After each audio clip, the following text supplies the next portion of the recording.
To da farko sunana Anas B Sa'id wanda aka fi sanin shi da Anas B Zango. Ya sunana kenan. To amfanin bada kaya iri daya shine ka san kala, ko ka duba kalan duniya akwai kalan da in ka hada shi da wannan kalan so ya fi baka abu mai kyau. To amfanin kostumiya kenan, dole zaka zo wurin ka hada wannan kayan da wannan kayan ka hada su yanda zai yi kyau. So to kuma Allah mun gode ma da izinin Allah abin na kyau. Ga location nan dai kowa na jin daɗi, ana farin ciki. Alhamdulillah ba wani bacin rai ba komai.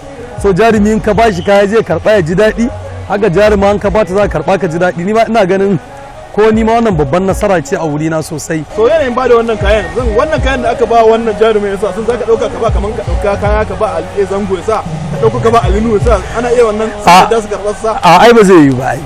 So kowane jarumi akwai irin kayan da zaka cire mishi, so ka ba sa kayan sai saka.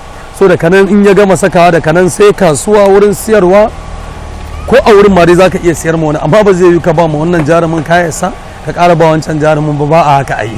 To ai kaman waka faɗakarwa ce, in dai har ka saurare ta so zaka ji faɗakarwa ce, wata kuma soyayya ce, wahalar soyayya kamar da yau da miki ai wahalar soyayya ce, irin yanda ya sha wahala yana ta neman ta ita kuma tana can wata duniyar ma. So ni abin da nake gani ban ga abin lalaci a waka ba, kawai dai waka faɗakarwa ce, amma ga wanda fa ya sani. Kuma ba za ka taɓa sanin waka faɗakarwa ba ce ko wani abu so sai kana cikinta ko kana jinta, amma bayan da za a yi baka cikin abu ka san wannan abin ne ko baka sauraron shi. Ka san ko kamar wa'azi ne, ta kowace hanya ana iya wa mutum wa'azi.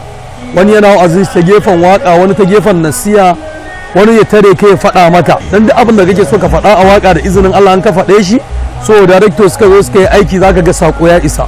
Alhamdulillah mun gode ma Allah akan haka sosai ma kuwa.